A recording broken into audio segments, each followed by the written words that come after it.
And we are live. What's up, guys? Welcome to Fresh Air Podcast, man. It's Money Monday. We're here with Dave Greene from Bigger Pockets. Let's get into it. Let's go.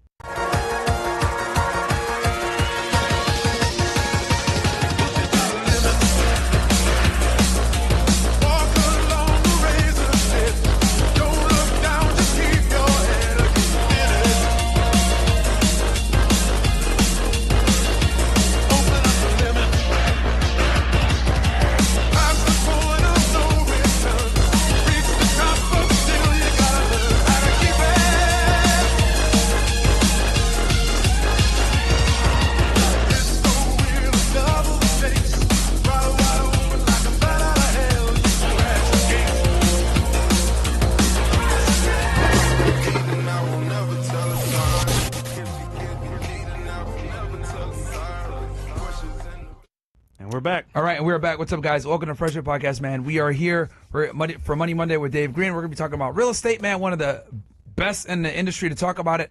Well, we know who you are, man, but can you introduce yourself to the people that might not know? Yeah, I'm David Greene. I was a former police officer, started buying rental properties, got really into that, did it a lot, bought a lot of them. Then I became a real estate agent, started a real estate team, ended up starting a mortgage company, got out of law enforcement, which was probably a good move considering what it's like these days trying to manage the relationships between the public and the government. And now I run a mortgage company, have a podcast called The David Greene Show, write books, teach people how to invest in real estate and run businesses.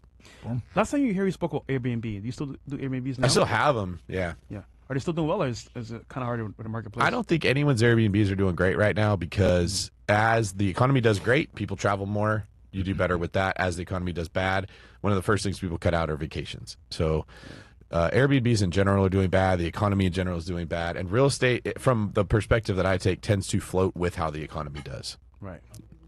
So, you know, we were talking about earlier, like kind of where the real estate market is now. I mean, can you kind of give a broad overview of how the market is in general all across the United States? And then also, guys, just so you know, you'll be able to call into the show 646. I don't know where the number went. One sec. But yeah, you guys will be able to call into the show as well. We're going to have a call on the show for you guys. So you guys, 646-490-0394. Again, that is 646-490-0394. So go ahead and get on the line. If you guys want to go ahead and cut the line, you know what to do. FNFSuperChat.com. Cut the line, Rumble Rant in, whatever it may be. And, you know, you can ask us questions. So yeah, man, if you could give a quick little, I guess, overview of the market where it stands now. Yeah, you can kind of trace it back to 2010 when we had a crash. People got in, started buying real estate. There was all this talk of banks being too big to fail. The government introduces more currency into the economy through quantitative easing and growing the treasuries. What that does is it creates more money basically to change hands, which means real estate's going to do well because that money has to find a place to go. Yeah. We did it again during COVID. We printed a whole bunch more money to kind of mask the effects of how detrimental it was to shut down an entire economy for 9 months or whatever that was. So real estate's just been crushing it for a decade. You just couldn't do better. Around the time that Biden was trying to get reelected, the Fed increased interest rates very suddenly by a lot immediately and hasn't put them down. That had a detrimental effect on the economy, how often money changes hands, and definitely real estate in an attempt to try to keep prices from going up. So even though we haven't seen like an increase in home prices like we did, and we haven't seen a huge crash yet. Like in 2020, it's crazy because the interest rates were so low. And like, we had a ton of money everywhere. Yeah, and there's money, and people can get loans. So they're like, you know what? You're going to get a loan with a 2% interest. I can increase my home's price by $50,000, $100,000. And there's so many people that want to buy it because where are you going to put your money? Inflation's eating any money you keep in the bank, so you have to invest it. It was either that or tech companies. Those are two things that did amazing. When they raised rates, it really screwed up the real estate industry a lot because, especially like the commercial sector, your properties are valued on how much they cash flow. Well, how much your interest rate is will affect the cash flows quite a bit. So it just turned it on its head, basically. And I kind of think that was a political thing where the Biden wanted to get reelected and he was very unpopular for inflation. So we just increased rates a lot to try to make him look better. And then obviously they had to replace him with Kamala and Trump was elected. And Trump has been trying to get rates down. And the current Fed doesn't want to do that. Of course. So real estate is just sort of stuck in this place where prices aren't crashing. They could. Prices aren't going up. But what has crashed that doesn't get talked about is the velocity of transactions is way down. Absolutely, yeah. So People even don't though want to sell, bro. no one wants to sell and no one wants to buy, Yeah. and insurance is way up, and taxes on properties are up, and what you got to pay a maintenance workers up because nobody wants to work blue collar jobs anymore, Yeah. and all the materials you got to buy are way up because of inflation. So you kind of have this carbon monoxide that's spread through the industry where rents can't go up because someone's getting raises at work, Yep. Yeah. but expenses are going up on you, and you can't sell it because there's not a lot of people that want to buy it, and we're in a stalemate. And you probably, if you did buy it during the early 2020s, you got it at a good rate. So you don't want to even refinance. You know what I mean? So, yeah, I mean, we've been stuck at like this weird 7 to 9% interest rate for the past several years now. So, and even me, like I've been able to really raise rents on my properties, even here in Miami. I've pretty much had to keep it at where it's at. So For the first time, I'm seeing investors buy Bitcoin and gold instead of real estate now. Like, if they find a deal, of course, but it's hard to find a deal. So they go to gold and Bitcoin now instead of fully real estate like before. I mean, people are trying to find something to put their money in. Yeah. I guess I just overall the entire economy, there's no easy answer like we had for the last 10 years. The problem was, how do I make more money? They're making money here. They're making money here. How do I learn all these things? What do I do? Now people are left without a lot of options. And you almost have to like restructure the entire economy. We're going to have to find a place for people to get back to work. We're going to have to find a way for people to invest money into something that's going to do well. And I don't know what that's going to be. And I also want to be clear, we're not telling you guys not to invest in real estate, but what we are telling you guys is like, it's not going to be, you're not going to find an abundance of deals like you did 3 or 4 years ago. You know, you're going to have to look a lot harder. You're going to have to be really meticulous with the numbers because interest rates are higher, which means you don't make as much money on cash flow. Your cash on cash returns might not be at a certain place. I tell people shoot for 8, bare minimum to 10% cash on cash returns. What's your metric that you use? If you're doing long-term rentals, residential, that's a good number that you can try to 8 find. to 10%, yeah. That's thinking offensively. How much money can I make? Right. Yeah. I think in the future we're going to have to be thinking a whole lot more about how to keep your investment, like how to not lose it. Because I'm worried about your tenants not being able to pay their rent because they all got laid off. And instead of having conversations about how we get a higher cash on cash return, we're going to be having conversations about how do I not go into foreclosure because there's nobody to pay rent on these properties, and how do I pay rent on my own property if I don't have a job? Yeah, no, very true. You mentioned jobs being lost with the current system coming, right? So to cover that, basically, you got people saying AI is the way to go. Obviously, learn AI, but that doesn't mean enough jobs are going to be available for people that have blue collar jobs or want blue collar jobs. What do you think is going to happen next with the marketplace? Because if you can't find a job, what do you do? That's what I'm worried about overall. Yeah, and I don't know why it's not being talked about more, other than maybe people are afraid. I think they are. Yeah. And so it's easier to talk about something happening in the Middle East right now that doesn't have anything to do with us, and you just keep your attention on those types of things instead of what you can do in your position. What it looks like is all the white collar jobs are going to be lost first. You're just not going to need a bookkeeper. You're not going to need an accountant. AI and large language models are going to be able to do a lot of what smart human beings used to do. Yeah. A lot of people in the medical industry are going to lose their jobs. They're probably all going to hit the job market at the same time. And if there's nowhere for them to go, they're going to be applying for unemployment. They're not going to be able to pay their mortgages. If your tenants work in those industries, they're not going to be able to pay their rents. I'm worried about this rush. Like if you have all the houses hit the market at the same time for sale, the house values crash. Yeah. Well, if employees have the same problem, the labor market crashes. And since most of us own mortgages on our properties, we have to pay something. You don't own them free and clear. If everyone loses their jobs and there's nowhere for them to go, the real estate market's going to tank. The economy's going to tank. Like, I guess I don't know how we prevent that from happening. At minimum, you're going to need a period of time to figure out where these people are going to work. That would probably be a period where things crash. You know what scares me is more so than, let's say you pay your property off, right? You're about to retire. Maybe you lose your income, you lose some of your money from maybe issues that come up. But your property needs to be fixed. And you can't get the money to fix your property. You're going to lose it. Or you got to sell. Mm-hmm. But the problem is, selling now is almost possible because... Who's going to buy it? Exactly. Yeah. So it's kind of like, at that point, what do you do to... Because their interest rates are high. So Yeah. they can't cash flow. That's the other reason, too, why it's hard to, like, sell. Because, you know, you want to sell, obviously you want to sell at a profit, and then, you know, they're buying it with an 8% interest rate as an investor. You know, they're not going to be able to cash flow like maybe 4 years ago where the interest rate was like 3%. They'd be like, oh, yeah, I'll do this deal all day. Also, 1031s. You know, normally you can find a property like this, but to find another property in that same window, dude, it's kind of cooked, bro. Yeah, you got what, a year? 6 months. 6 months. 6 months. 6 months to close, yeah. So, It's kind of... But it's not unique to real estate, right? Yeah. Like real estate is like a buoy in the ocean. If the whole ocean's going to be disrupted, yeah, This is a bigger all asset problem. classes, yeah. Yeah, I mean, crypto obviously we know is volatile. I still think real estate is the best asset class. It's just that it's harder to find deals now is the problem. It's probably a better asset class than anything else. Like Yeah. the stock market would be just as likely to crash as real estate. And all Yeah. these companies now they lose their position because AI comes in and you have 2 or 3 winners out of what used to be 20 or 30 companies. Like you don't stop anything from crashing. It's just going to be a massive change in how humanity does things and how you bring value to the market. We're going to have to navigate. Wow, well said.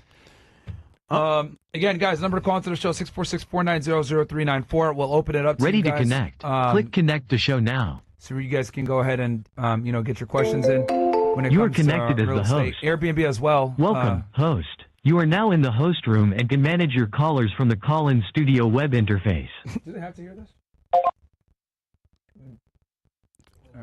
Good to go?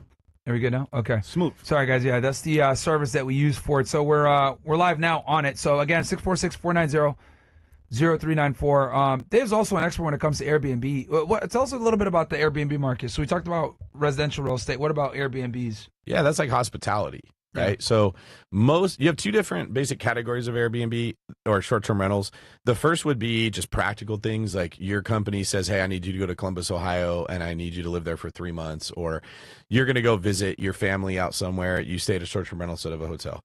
The other more popular one is what we call vacation rentals. So you're going to go visit the beach in Fort Lauderdale, or you want to go out to Miami, or you're going to go to the mountains and stay in a cabin, and you want to go stay in somebody else's property in that area. Yeah. Those do very well when there's not a lot of them to compete with and people are traveling a lot. You can make really good money, but the downside or what you're giving up is you're going to be a lot more work into those. When the economy is bad, people aren't traveling and they're not taking vacations as often. And when everything you have is more expensive, you're way more likely to say, I'm just going to cut back and not take that vacation, or we're going to go somewhere for the weekend. We're not going to fly to a whole new area and go somewhere expensive. So short-term rentals take a very big hit. At the same time, they're not popular within the communities where you have them. Neighbors don't like short-term rentals. Yeah. So like I ran into a lot of problem with mine that were actually here in South Florida because the neighbors that were there would call the city and complain saying, we don't want this property. And there's nothing they could do to stop me. The state of Florida allows it to happen. So the cities have to come up with creative ways to shut you down and stop you. So there's like a lot of... Like they banned Airbnb in New York City altogether, right? They changed laws that you can't do it a lot of the time. Same in California, that's like 30 days or more in almost every market. But if you bought that house planning... so you can't even have an Airbnb... So people can't run an Airbnb for me for 30 days or more? That's the only way that they can do it. It has to be for 30 days or longer. Gotcha. Okay. But what happened is a lot of investors bought properties, and then the laws changed. Yeah. Now what do? You got to sell it, but who's going to buy it from you? And they're definitely not going to pay the price you paid for it if they can't come in and rent it out.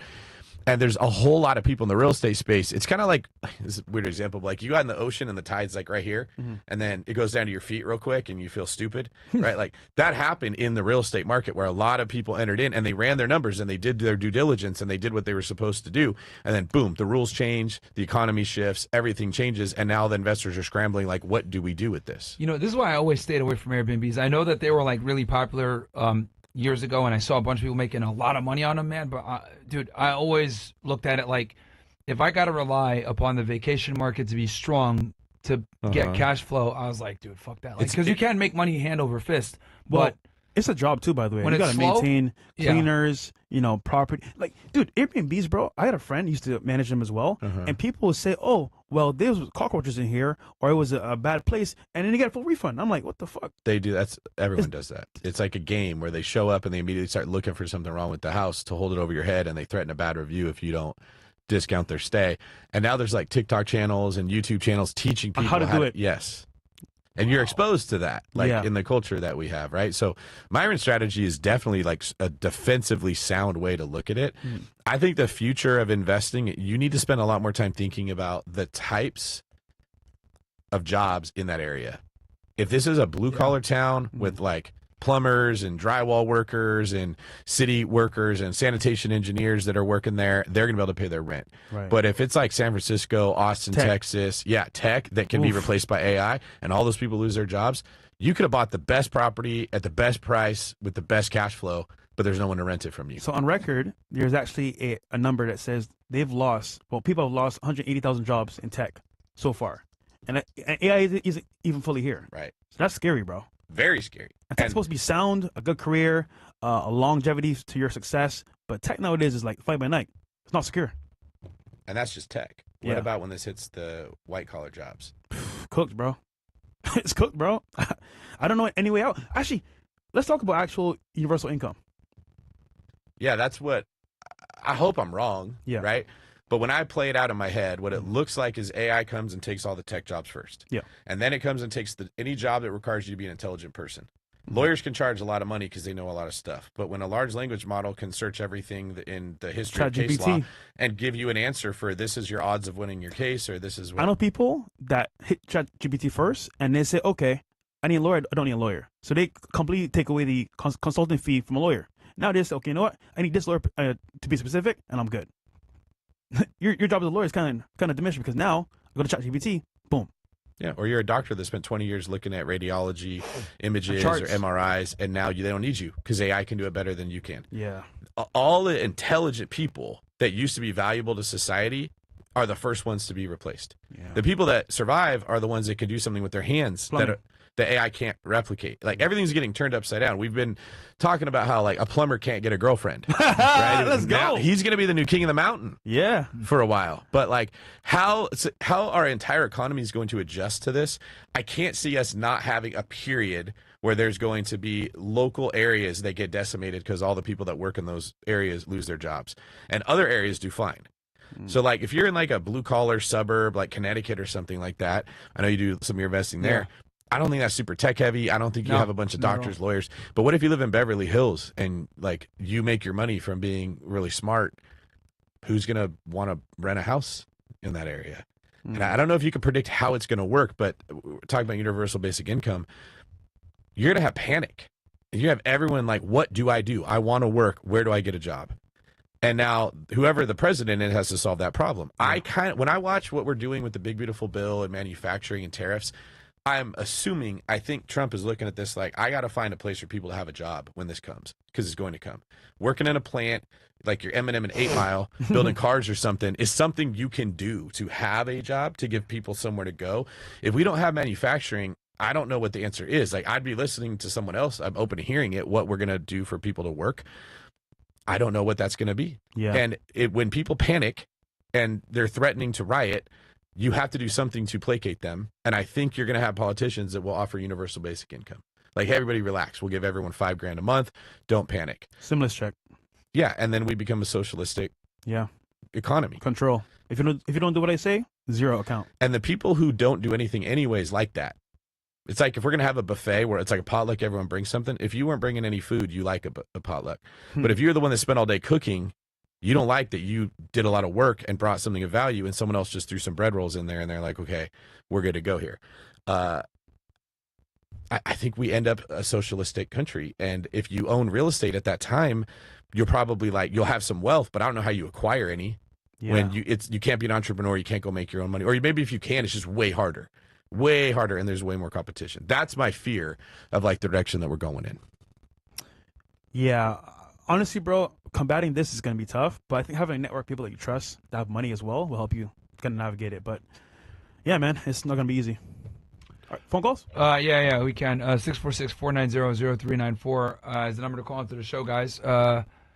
Let's go ahead and get somebody on the line. We have 3082. You are up. 3082. All right. You are up. You're on with Fresh and Fit and Dave Greene. What's up? Hey, how's it going, guys? You. Hey, I've got a question. My landlady hit me with some bad news here a couple of weeks ago. I'm on disability, and where I've lived, I've been here for 21 years, and I don't exactly want to move, nor can I really afford to move with the price of rent and everything being what it is nowadays. Now, I did tell her I would like to purchase the house, but with me being on disability, I don't know how to go about being able to do that. So, do you live in like a single family home and she's renting it to you? It's a duplex.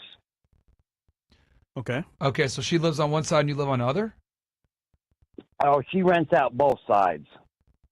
Okay, so you want to buy the duplex from her? I would ultimately prefer to buy it. Then that way I don't have to move, and then I can use it as some extra income for myself to supplement my disability. So I'm confused. You said first you can't afford to move, but now you're saying you want to buy the house. Which one is Well, it? yes, I would like to buy the house. The house is only, I called the appraisal district, and they said that the house is currently sitting on the market at like $38,000.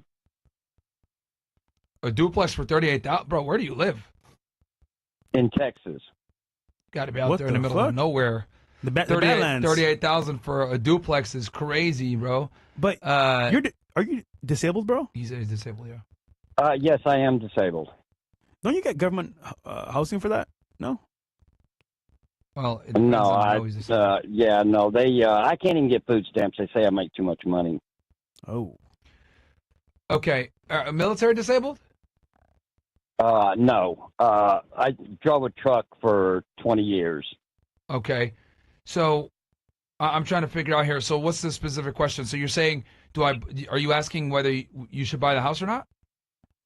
Well, it's not so much should I buy the house as if I decide to buy the house. You can stay? How do I go about? Well, what's my best course of action? Well, it depends on if she owns the house outright or not. If she owns the house outright, she can be the bank and you can do seller financing, but that's assuming she would want to even sell it to you. She might not want to do that. So it really depends. Yeah, I mean, what do you think, Dave? She said she was preferring somebody who could just flat out give her cash. There you go. Well, you can't get a loan to buy a $38,000 property. Banks aren't going to give loans in that low of a loan amount. So you either have to have cash to give her, or like Myron said, you're going to have to make an agreement with her to make a payment to her every single month. And if you can rent out the half you're not living in, and that is the same as the payment, you can probably figure out a way to live for free. Or if she's insisting that you pay her cash, can you borrow the money from someone else, pay her, and make the payment to them every single month instead of to her directly? There you go. That's another way. That's smart. Well, I discussed it with an uncle that lives up in Wisconsin, and he has enough in his 401k where he would be willing to pay cash for it if he could still, if he could get it at a reasonable price, because the property, it needs a lot of repairs. Her husband passed away like maybe 2 years after I moved in here, and it's just gotten to the point where she's just overwhelmed with the amount of repairs. All right, so if there's a lot, so she wants to get rid of it, distressed seller, bro, offer her $30,000 to $35,000, buy it cash, borrow the money from your uncle, like you said, work something out, maybe 30 years, fixed interest rate, 2-3%. He's a family member. I don't think he's going to want to go ahead and make a bunch of profit on you like that. And that right there in itself will be good. He gives you the money, and then you basically pay him every month with a 3% interest rate. Okay, yeah, because that's, well, basically what we're looking at, what we discussed, we're going to get the current neighbor that's living next door out, get the repairs done on that side, and then possibly rent the house out for, say, $750 a month. All right, well, you're counting chickens before they hatch, my friend. You got to get the property first. Hey, tell you what, bro. You got to focus on getting the property first. So that's what we're talking to you about, is acquiring it. So if the woman only wants, it seems like she wants a cash deal. So I'm assuming she probably owns the house outright. You can borrow the money from your uncle, work out a good interest rate, maybe a repayment plan of 30 years. Like he becomes a bank, and you just pay him every month, and you buy the house from her cash, and then you go from there. But you got to acquire the asset first before you start talking about all this other stuff. Okay, yeah, because I didn't know. I know I've heard y'all talk about FHA loans and whatnot and things like that. And I didn't know if we were going to be able to. Well, like Dave go said, that he made route. a good point. The bank's not even going to bother giving you a loan for something that little because they'll make no money. Bro, I'll be honest. I mean, this is kind of risky. Kind of a last resort. You can get a personal loan, then buy the property. But then again, you got to pay that back. So, And your rate's higher. He wants to get like all the benefits of a mortgage, but on a $38,000 house, they don't have loan values that low. Yeah. The best bet is borrowing it from his uncle. Yeah. Because at least with his uncle, he can negotiate a fair interest rate that won't destroy him. So, yeah, bro, those are some of your options, man.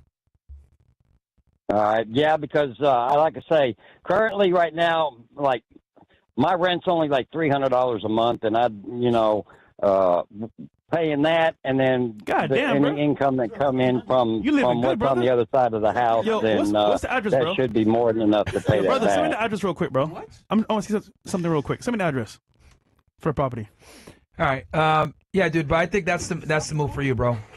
Given your situation and what's going on, I think that's the move. Make a lowball offer since the house needs a lot of repairs. Offer to buy it cash. Close the deal in 2 weeks. Borrow the money from your uncle. Work out a deal with him. 2 to 3% interest rate. Maybe he'll want a little bit more. Maybe 4. And then yeah, bro, you're in the money, dude, because you'll own the property and you'll be able to rent out the other side, and it'll make sense. I mean, you work the numbers out on your side, but I think that's kind of the beginning place, and you kind of fine tune the details from there. Okay. And Fresh, you said to send you the address? No, I'm kidding, bro. All right, I'll be honest with you, bro. You know what I would have done if I was a fucking asshole? I would have said, give me the address. I'll go buy it from you. And then said, listen, nigga.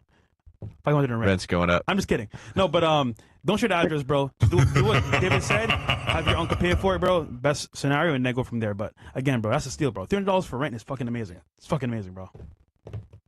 All right. All right. Well, I appreciate it. You guys keep up the good work. All right, bro. No problem, man. Good luck. Cool. Who's up next? Again, 646-490-0394, guys. You got your questions in. Airbnb, real estate, general wealth creation, whatever you guys want. We got Dave Greene in the house, man. So, that is funny, show. man. Next up, we have 3199. You're up. 3199. 3199. Let's go. Hello, am I on?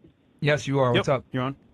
Hey, Myron. A quick question. I'm trying to think of ways to how to level up my status.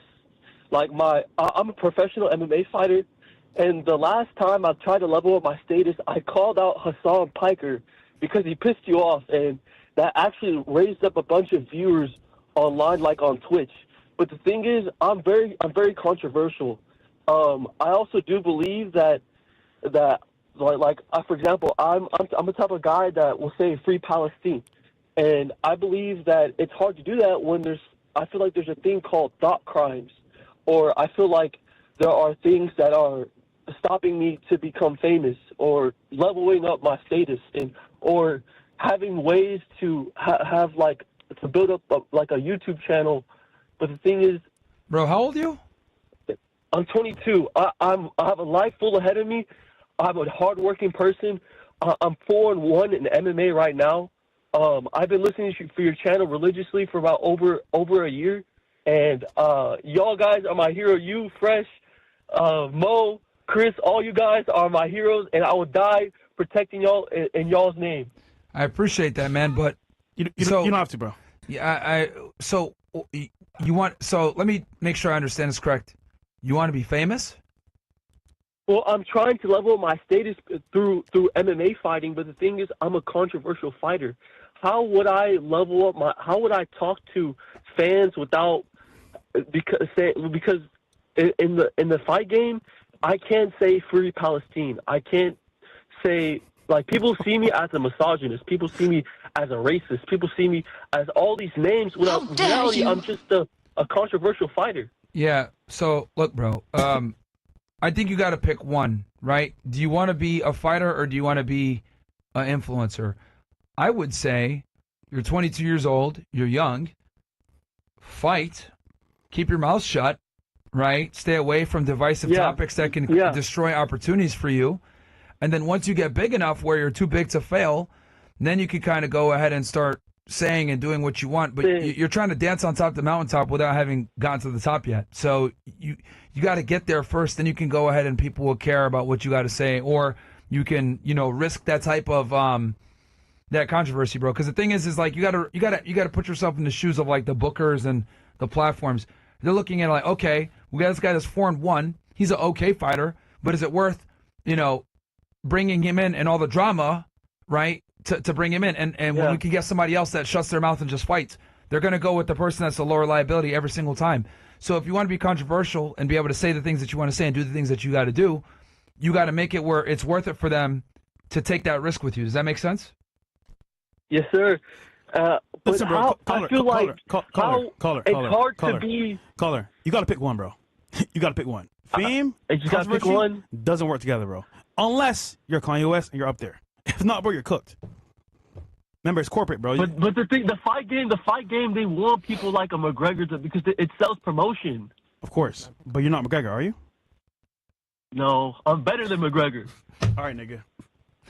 And I'm white, bro. Like you gotta pick something, bro. Either you're gonna fight, become better, and get the level like Myron said, or try to crash out now. But crashing out now, bro, you're crashing out where? Yeah, bro. Build up build up your resume more. Then you can go ahead with the crazy shit, bro. But build up your resume more now, where you're worth the risk. Does that make sense, dude? You got to understand that all these brands, they look at everything as brand risk. That's literally how they look at it. They could do a cost benefit analysis. Is platforming this guy and having this guy fight on our shit or this guy on our platform worth the headaches that are going to come inevitably from platforming him? If the answer is no, they're not going to fuck with you. So you have to make it where the answer is yes. And the only way that the answer is going to be yes is you need to build up your repertoire, build up your resume, make it where it's like, okay, this guy's crazy, but he's going to bring in views. This guy's an accomplished fighter. His resume is impeccable. Yeah. So you got to build it up, bro. 4-1 is not enough for you to be able to tell niggas fuck off. You got to get more W's under your belt and build a stronger resume. Oh my God! Thank you, Myron. Thank you, Fresh. That's exactly what the fuck I needed. Oh my God, I'm about to turn the fuck up. My next fight, I'm gonna wear the Fresh and Fit shirt too. Can I wear y'all shirt, or do you think that's bad? You could if you want, bro, but I don't want you losing opportunities. I don't give a fuck. Y'all build me up. I don't like. I made 1 million views my last. How about when this? I called on Hassan, I made over 1 million bro? views. How about this, man? Dude, you gotta pick one, bro. You can't just chase clout, or you're gonna be focusing on fighting or chasing clout, bro. Just focus on fighting for now. Build up your fucking resume. Then maybe on your 20th fight, you could wear a Fresh Fit hoodie, okay? How about that? I don't want your career getting ended just in the beginning, dude. Build up your resume, get more W's, okay? Bro, do me one favor, bro. Okay. What's your Instagram? I lost my IG account. It got banned. Of course it did. So Yeah, bro, you're destroying yourself before you even start, bro. Like, cooked, man. Yeah, bro. Can I ask you a question? Go ahead. Why do you like listening to Myron and Fresh?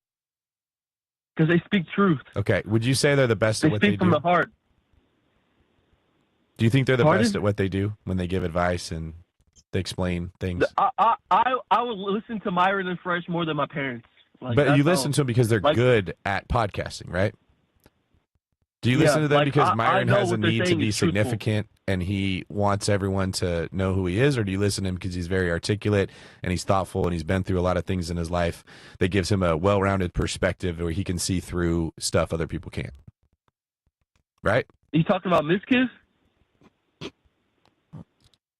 Right. I believe Myron and Fresh talk through like wisdom. Yes, because they earn that. That's what I'm getting at. At 22 years old, if you have a desire for everybody to want to know who you are and you want to be famous, you don't have anything to offer the world yet. You need to be focusing on being the best MMA fighter there is. You need to be outworking everyone in the gym. You need to not leave until the instructors there say, we are done, you need to go home. And you need to be there waiting, wiping down the mats before they get there, showing them value. And doing that over and over and over puts you in a position where you can be famous, where people want to hear what you have to say. But if you're trying to figure out how do I jump to the top while also fighting, while also being controversial, you're just going to be spread really far. Much. It's going to hurt your masculine journey. Yeah, it does. I can feel it. I can feel that like algorithm type of like feeling. It hurts a lot. Doing what I do, nobody can do what I do, but I somehow by listening to. All right, look, bro, you got your marching orders. You know what to do. Keep fighting. Get some more W's under your belt, and then we can come back and strategize on how to make you go viral. But get some more wins first, okay? Let's get the next person on the line. Thank you, bro, for calling into the show. And don't wear the Fresh Fit hoodie. I don't want you losing opportunities. All right, man. Peace. All right, who's up next? 646-490-0394. Some of you guys were funny, bro. The world is fucked, bro. 0413, you're up. 0413, you're up. Hello. Yo. What going on? Yo, what's up, yo? I just had a question about real estate. I bought my house. Me and my wife bought a house before the pandemic had hit, so we got a really good interest rate. And the price was like $150,000 for the house, and right now it's about sitting at like 250. So we're sitting on about 100K of equity. I'm just wondering if I should take a HELOC loan out and like use it somehow, because the money's just sitting there right now. And also my dad, he is a builder. So I was thinking about taking the loan out and buying a piece of property somewhere and having my dad build. He said he could build for cost. I'm wondering if that's a good idea or not. So you have equity in your property. You're thinking about taking out a HELOC and using that equity to build something new, right? Correct. You said your dad's a builder, so let's assume he can build at a good price. Do you have experience with development? No, I don't. So that's what's going to get you hurt. It's not going to be the part like your dad building. It's going to be the zoning laws, the infrastructure, how you get the city to approve of you bringing in power. I mean, I've seen people do this that buy land and say they're going to build on it. They don't even know that they needed to check where the power was going to come from. And they find out it's going to be like $3 million to run a power line to the plot of land that they bought. They just didn't think about it before they bought it. That's where I'd be worried about doing something new. Every time we do something we haven't done before, it's not stuff that you know that's going to screw you up. It's stuff that you don't know that you should have looked out for. I'd rather not see you build something brand new. I'd rather see you get a dump, like a burnout house that you can buy that's already zoned for what you want. It has plumbing run to it. It has electrical, but it's like a complete teardown that your dad can use his construction experience to go in there. You could buy the thing for 10, 15, 20 grand, depending what area you're in, and you could rebuild a house on a lot that exists rather than try to buy land and build something from scratch. Got you. Yeah, that makes sense. So that makes a lot of sense. So the plan was going to be to build something new and then move my family into that house and then rent out my current property that I'm in right now. But you're saying, find something that's a little beat up, maybe, really in a different type of neighborhood, and then invest in that property. Find something massively beat up, like that other investors don't want to take on because their dad is not in construction. That scares other people. Got you. Okay. That's some good advice, bro. That makes sense. He just saved you a bunch of money and headaches. So with that, the advice that you gave, would that be the best way to use, the money that I have in my property currently? Or is there better options on the table? I think when I was given advice 5 years ago, 6 years ago, when I was watching inflation ripping through people's savings, I was much more aggressive with how I told people to invest. But like we started off the show talking about, we don't know what direction the economy is going. And the best real estate deal in the world does you no good if the entire economy collapses and you have no tenants to rent it.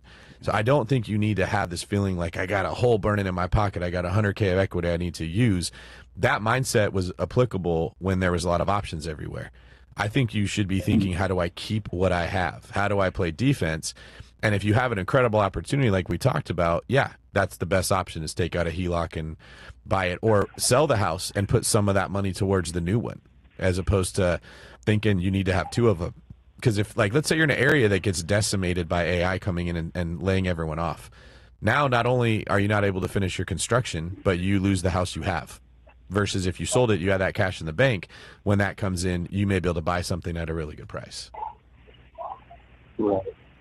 Yeah, that makes sense, man. Yeah, I appreciate that. Be patient is the advice I'm trying to give you. Another question that I had was, so would it be smart to take a HELOC loan out and just not use the money, just to have it sitting there for like a security blanket? Or should I just leave it alone until I find that opportunity? Yeah, that's what you would do. Like, we do HELOCs at my mortgage company, the One Brokerage. So you would apply for it. You pay for the cost of an appraisal. It's almost nothing. And you have the ability to take money out, but you don't actually pay any interest on it until you need it. It's kind of like having a loaded gun that you don't actually have to go use. You don't want to wait to load your gun until you're in the firefight. This is why I think HELOCs are so much better than cash out refis, man. This is why I guess. I mean, because you do both, right? You do cash out refis as well? Yeah. Because you can kind of just have it there ready to go, versus with the cash out refi, you pull it out, it's a one-time thing, and you got to use it right then and there. Which makes sense if you're getting a better rate. You get a better rate on a cash out refi, and you get a fixed rate. The HELOCs can go up or down, but it's way more expensive, and you're like locked in. You have to do something with that money. Versus, like you said, a HELOC, it's there if you need it, but you're not forced to use it. You're basically paying for convenience with the more variable interest rate. But is it with the HELOCs that you guys do? Is it with is it only when you pull the money out that you're paying that interest rate? Okay, then that's fair. But yeah, bro, and here's the thing. You'll get a better rate because you live in a house, right? It's not an investor HELOC? Yeah. You'll have a better... Yeah, we've been there for like 5 years now, and our rate is 3.5. it gets crazy when you have an investment property and getting a HELOC on that. That's when things get a little bit. I fresh took one of those. Was there? I mean, can you tell me what was your experience with? Because you're one of the few people I know that has a HELOC on an investment property. Network. Without my network, I'm not gonna done because typically speaking, if you have an investment property, you don't live in it, you're not getting a HELOC. There you go. But it's risky to them. I know a banker that knows a banker, and they said, okay, we'll structure it this way for you to give you a HELOC. We do those too. We can do them on investment properties, but they will be more expensive. Yeah. You're definitely paying more for that. Got you. Yeah, that makes sense, guys. I'd love for you to go into this I just ready. want to stay fresh and fit. I appreciate you guys. I've been watching you for years, and keep on dropping the knowledge and fuck what anybody got to say. Just keep doing y'all and staying true. I appreciate y'all. No worries, man. You were going to say something to him, Dave? Go ahead. Yeah, and everybody listening, right? You don't need to have this FOMO that we had for so long about I got to do something. Everybody's making money. I'm not making any money. If you've got some money set aside that you've been saving, you're in a very good position. It is okay to wait right now and watch how things play out and jump into the game once you've seen how things go versus what it used to be where there's a high sense of urgency that if you didn't take action and do something, you were going to get passed up. Yeah. Good point. All right, caller. Yeah. You know what to do. Thanks, guys. No worries, man. Who's up next? Let's get the next person on the line. Let's help as many of you guys as we can. And then chats, of course. Next up, we have 7752. You are up, 7752. Yo, what's up? Can you guys hear me? Yes, we got you, man. can. What's up? What's up, guys? This is a perfect time because I have a great idea for the guy that just called before me. So what I do is I build a house. I live in it for 2 years using the Section 121 for the IRS code, and I sell that. And since I'm single, I can make up to $250,000 tax-free, and I just roll that right into my new build. Okay. Cool. Do you have a question? So, well, I don't have a question. I was just kind of like bringing awareness to it. Like, I'd never hear anybody really talk about it. All right. Like, so a year ago. All right, bro. We're going to move on to the next call then. If you don't have a question, that's fine. I think we're going to help the guy. I'm sorry. I was just. But thank you for your statement, though. All right. Who's up next? We have Yeah, we got a lot of people on the line, guys, so we got to, obviously, We have 5579. You are up. 5579. You're up. Guys, he wanted to talk about can you guys himself. hear me? What do you, like, this isn't like us. He wanted to literally talk about himself. We're not going to, you didn't have a question. So, all right. What's up, bro? Hey, can you guys hear me? Yep, Yeah. we can. All right, my question is about ownership structuring. I heard the best way to go about owning multiple properties is having a holding company, typically a Delaware LLC, and then have a separate LLC for each property. Do you guys agree with that, or do you think something else is better? Yeah, that's a great strategy. I mean, it's one of the few times where you want to actually have a business as an LLC versus S corp is when you have a real estate property. So no, that's a good idea, man. I mean, a lot of people do it in different ways, but that general structure, I would say, works. I mean, what do you think, Dave? Yeah, that's gonna be the safest way to do it. It's a little bit more expensive, but that's probably your safest structure. Your taxes will be a little bit more. You got to pay to do those LLCs. Just don't get into the belief that you're completely safe because it's in an LLC, because if you get sued, a judge will look at it and can still determine, it's called piercing the veil of the corporation. They can still determine that that person who wins a lawsuit against you can get into your other LLCs. So my advice would be, in addition to that, also make sure you have a decent amount of insurance on your properties that cover you in the case of a lawsuit, because that is guaranteed to pay for you, as opposed to hoping that your assets are protected in LLCs. Also, there's umbrella insurance that you can get as well, which I've heard about that. I'm going to be looking into that as well. Me and Roger are looking at that. So that's something else you can utilize. Yeah, I was going to ask if an umbrella policy for the holding LLC was better in case of that. Yeah, Do you think that's better than I don't having think it that hurts to have it. extended insurance for each property? Yeah, I don't think that hurts. I don't think that it hurts to have a second line, right? You got to, especially you have like if you have a decent sized portfolio, something to definitely look at. Something I'm definitely going to start exploring very soon myself. So. All right. Can I ask one more follow-up question? Yeah, sure. So I also heard that if you want to start managing everything yourself, you should set up your a separate C corp or an S corp and do it that way? Do you think that's best, or just keep yourself as the only employee of your holding company? When you say set it up yourself, can you describe what you mean by that? Like setting up a C corp so you can manage all the properties yourself, or stay on as the only employee for the holding LLC. Why would you need a C corp to be able to manage all the properties yourself? That's where I'm confused. I heard this from a tax guy. He doesn't own any properties, though. He just told me that this might be a good idea. It sounds like that advice is geared towards being able to pay yourself a salary out of the C corp. Is that what you guys were talking about? Yeah, kind of passing it along through each property into the management company C corp. Yeah, you can do that without having a C corp. The biggest reason that you want a C corp is because it will be taxed at a lower rate for whatever is left. But the downside is if you want to get the money out of the C corp, it not only got taxed as the corporation, it gets taxed again when you take it out by your tax rate. That's what you want to avoid when you have a C corporation. I've done this before, but I never take the money out of the C corp. I leave it in there. So if you're planning on, like, you don't need that cash, you could just let it build and then use it to buy more properties and keep growing the portfolio that way. That's usually your best bet. But if you think you're going to need that money for some reason, you don't want to be in a C corporation. I'm not giving tax advice, Thanks, by the man. way. None of us here are CPAs. Yeah. All right. All right. Thanks, man. I appreciate it. No worries. Who's up next? Next, we have 3693. You're up. 3693. You're up. Are these paid callers? Hello, Myron. My name is Baljit from India. I am calling today because my girlfriend's sister has very big teeth. Yeah, we have some paid callers in locals. House Club. Yeah. Perfect timing. 2616. You're up. 2616. You're up. Hey guys, can you hear me? Yeah, we got you. Go ahead. Yeah. All right. So the situation is this: I have access to approximately $250,000 on lines of credit, and I would like to make them, to use them and make some money. So now I'm looking at potentially buying mobile home or small housing that doesn't cost much. Buy them and then try to basically sell the project to a bank to get a mortgage. So then with the down payment 80%, if I buy them low, then I can get my money back and then do the operation again. Do you guys have any, either in the network or do you guys know how this can be done? I know in Canada it's a little bit harder. The banks don't like to give loans for mobile homes, but maybe in the US, they're a little bit more flexible. What do you think, Dave? Are you talking about the BRRRR strategy? No, not at all. So my idea is basically, let's say the mobile home costs like 150 or 100K.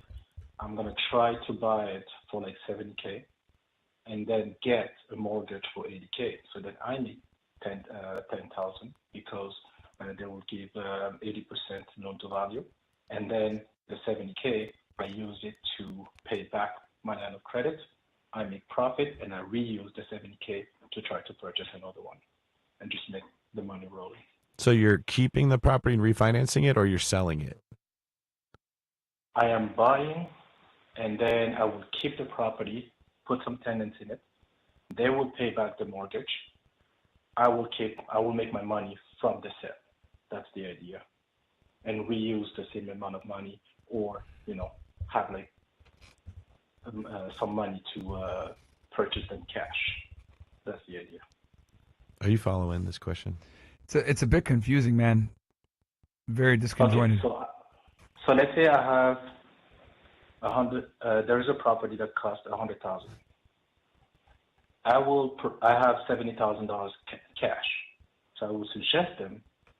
Oh, let's say I can get it for 70,000. So I purchase. All right, bro. I'm going to be honest with you. Your volume is really low. We can barely hear you. Oh, sorry. And let me. And you need to be a lot more concise in what you're saying here. What is your question specifically, and make it concise? You have a very bad habit of joining on. You need to fix that. What is your question precisely? Because everyone at the table is looking at each other like, what the fuck is this guy saying? Sorry for that. In the U.S., is there a network or some? Have you guys heard about something? People investing in mobile homes where they need investors. I can put some cash, and then we can try to look at the plan. Yeah, there's plenty of syndications that collect money from a bunch of people, right? Grant Cardone runs one. I think Justin Waller might have one. I don't know if you have one, but I know your guy Brandon does. Brandon has one. Yep. Like, they're all over the place. So I mean, I would say don't limit yourself to just mobile homes. But yeah, bro, there's syndications everywhere where you can put money in and get some kind of return. But keep in mind that you don't have control of the asset 100%. You're getting a portion, and you're not making like the full decisions of the property. You're basically entrusting the person that you're giving the money to do that. Are you sure you want to do that? That comes down to you.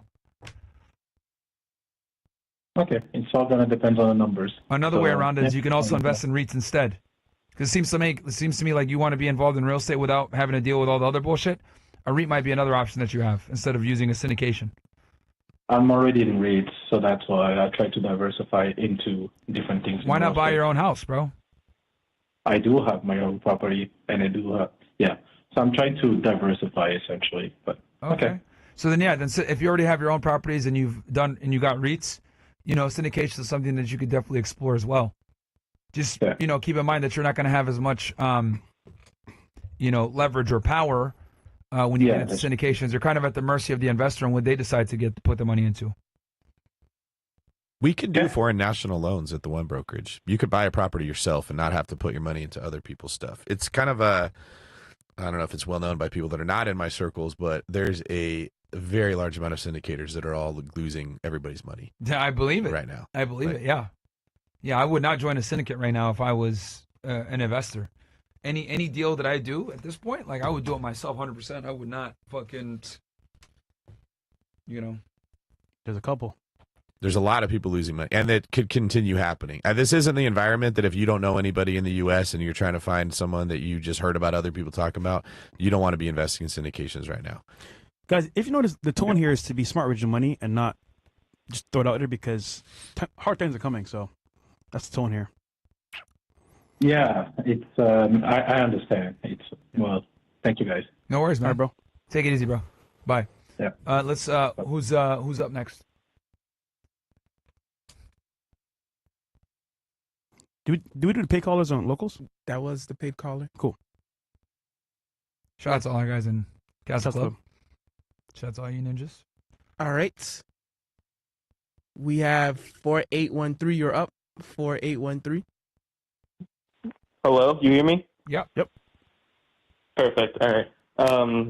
I just had a question. All right. So I don't really know too much, but I'm thinking about or trying to buy a house, but I live with my brother and my mom, and we live in an apartment. I just wanted to know what would be the best way to go about trying to buy a house. Do you think we should go all in together to try and find try to get a loan, or do you think it would just be better to do it on my own? You said your mom, your brother, and you? Yeah, we all pay for rent basically. Okay, how much do you guys all earn together, and then break it down by person? I'd say, I work 2 jobs. I'd say I earn about 4. I'd say $4K a month. Okay, so you make so you make about $52,000 a year. All right, what about your brother? I would say he probably earns around the same. Okay, and then your mom? I think she probably earns around, I would say, $40K a month or $40K a year. Okay. So altogether between you three, you guys are roughly making somewhere around $140,000 to $150,000 a year. So, I mean, it really comes down, bro, to how much control over the property do you want? If you want 100% control, obviously you'd want to buy it yourself. But if you are willing to share cash flow with your brother and your mom, then, you guys can buy it together. Obviously doing a deal with 3 different parties might be a little bit, trickier. Yeah, that's what I was thinking. But it would be a little tricky doing it with 3 people. It really comes down to, what kind of property you and your family are buying, and then what your plans are. I mean, Dave, what do you think in this situation? Well, you guys live together, right? So would you be buying an investment property to rent out, or would you be buying a primary residence you could all live in and then be paying yourselves instead of someone else? Yeah, I was thinking kind of like, I was thinking maybe like buy like a duplex or something like that. So that's great. I think we would just. So you would buy just to be clear, you would buy as an investor then. You would not buy it in living. Yeah, I think so. Yeah, I'm not 100% like sure, but. Yeah, I mean, if you buy as an investor, you got to come with significantly more money. You got to come with 20 to 25% money down. But obviously that 20-25% down, you'll avoid PMI. You'll have a better cash flow ratio. You guys can, depending on who puts the most money in, you guys can work it out where, let's say you put the most money in, maybe you get 40%, your brother gets 40%, your mom gets 20% of every month's income. You could do it that way, but just keep in mind that if you are going to buy it as an investor, you're going to have to come with a good amount of money. That's just the down payment, and then you also got to do closing costs. Yeah. Okay. Why don't you start with buying a house that you guys can all live in together, though? How much you guys paying to rent right now? Well, altogether we pay, I'd say, $2,500 a month. Okay, so if you just bought a house that was like a duplex or a triplex, and you guys lived in one of the units together because you're already living together as it is, and you rented out each of the other two units for $1,000 each, you're bringing in $2,000 a month, and let's say your new mortgage is $3,000 a month. Now you've taken your $2,500 rent down to $1,000. You're saving $1,500 between the three of you. That's a way better return than you're going to get if you go try to buy something, put 20% down, and make it cash flow. Don't worry about buying investment property until you've eliminated your own housing expenses. That's like where your low-hanging fruit is. Okay, yeah, that's what I was wondering. Cause, we don't even have a property. Like, we don't own like a house or anything like that. And like Myron said, it's way easier to buy a primary because you can put 5% down, not 20% down, and remove your cost of living bill, or excuse me, bring it down significantly. Yeah. So then, do you think doing an FHA would probably be the best way? It's a route that you could take. Yeah, get house hacking your way into the first house. Because what will happen is you'll be able to live in there. If you, your brother, and your mom live together and you guys don't need separate units, you can be on one side and then easily rent out another side. And remember, you can get yourself up to a fourplex. Okay, perfect. Yeah. So I just wanted to like get a grasp or understand at least a little bit more. I mean, I think step one, man, the whole purpose of being a real estate investor is like, to get cash flow either by, getting it from tenants or minimizing and or eliminating your own, housing costs. So if you house hack, right, you utilize all three of you guys to get your first house, you can live in it for damn near for free. And then you rent out and then you guys make some money on the side a little bit, or at least at the worst case, offset your living expenses significantly more. If you want specifics on what loans you can get to buy a primary residence, just go to my website, davidgreene24.com. There's a chat feature. Just say, hey, I want to know what different loans there are to buy a primary residence, and I'll connect you with one of my team members, and they'll break it down for you. You don't have to figure this problem out. You just talk to the loan officer who knows all the different programs, and they'll explain your options, and it'll be pretty clear what you should do. Yep. What state are you in? In New Jersey. Jersey? You guys do loans in Jersey? Sometimes. Okay. There's 4 states we don't do them in, and New Jersey is one of the trickier ones, but I'll find someone for you that does if we don't do them. All right. Yeah. Really appreciate it. Thank you. All right. Cool. No problem, bro. All right. Who's up next? We have 4452. You are up. 4452. You are up. Hi, everybody. I'm in Miami. My questions are for Myron, but always to the table.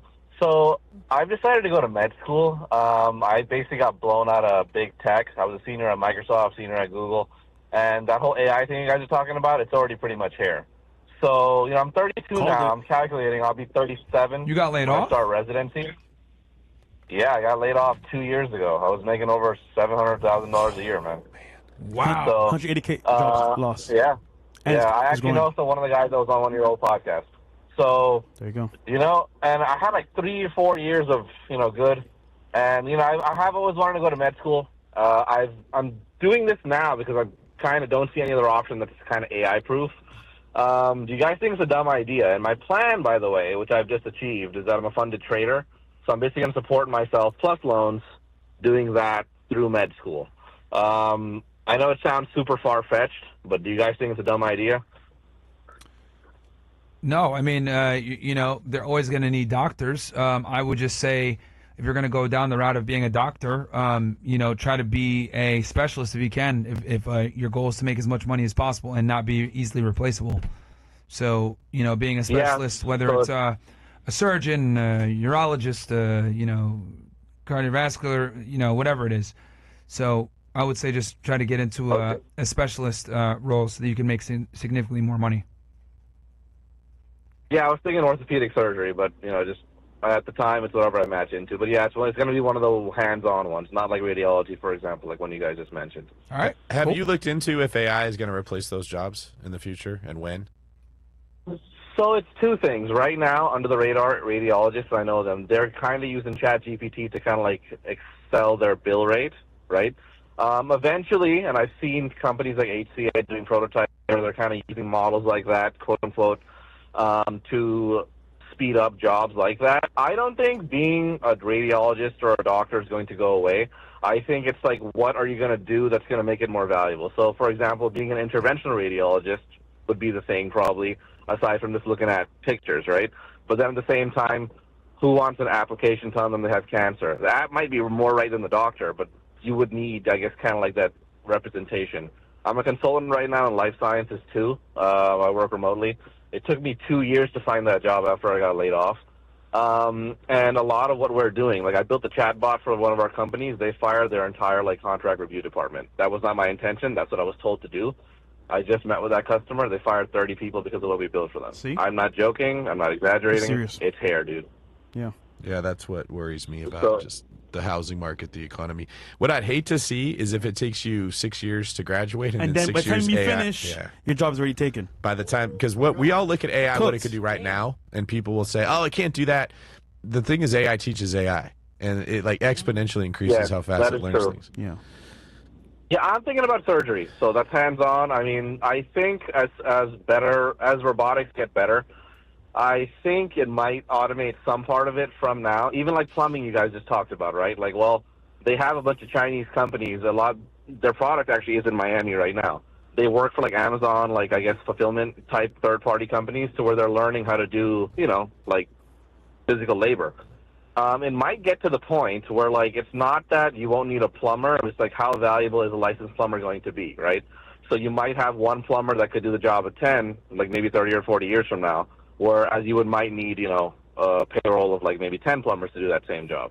I know it sounds fatalistic, but I've really thought about this. I even thought about becoming a plumber. I even secured an apprenticeship, 2 years ago. But so I just really thought about it. I was like, if you're in tech, why not learn something to help assist AI? Like, for example, I got friends that went to... Say that again, I'm sorry? So, what about AI? Since you were in tech, right? Why didn't you go the path of finding something to do with data centers or assisting AI moving forward? Yeah,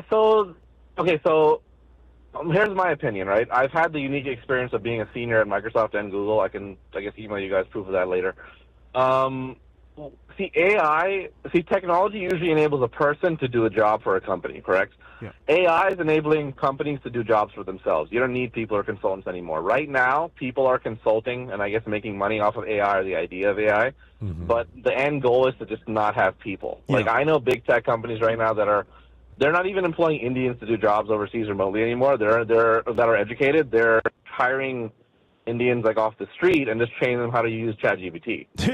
So I just want to get the fuck out of IT. It's a great job if you can maintain it, but the thing that no one wants to talk about, I'm 32, right? Anybody who's maybe 5 to 10 years older than me, what they don't want to admit is that AI is taking their jobs, man. I have a friend, he's a patent lawyer. He even is seeing softwares that's making it to where patent attorneys do not want to hire other patent attorneys right now. What they're doing is that they want to hire paralegals who are registered patent agents, just teach them how to use the software, and then he himself, or maybe a third-party consultant who is a patent lawyer, would then review it and then go forward. Obviously, you would need patent lawyers to go to trial and things like that, but it's about, I guess, having less seven-figure patent lawyers on payroll and then making more money, right? Yeah.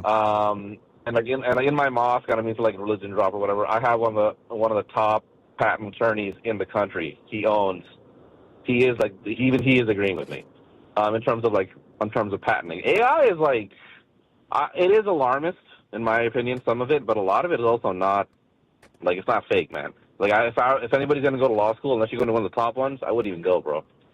Yeah, we were talking about that before we started recording. Yeah.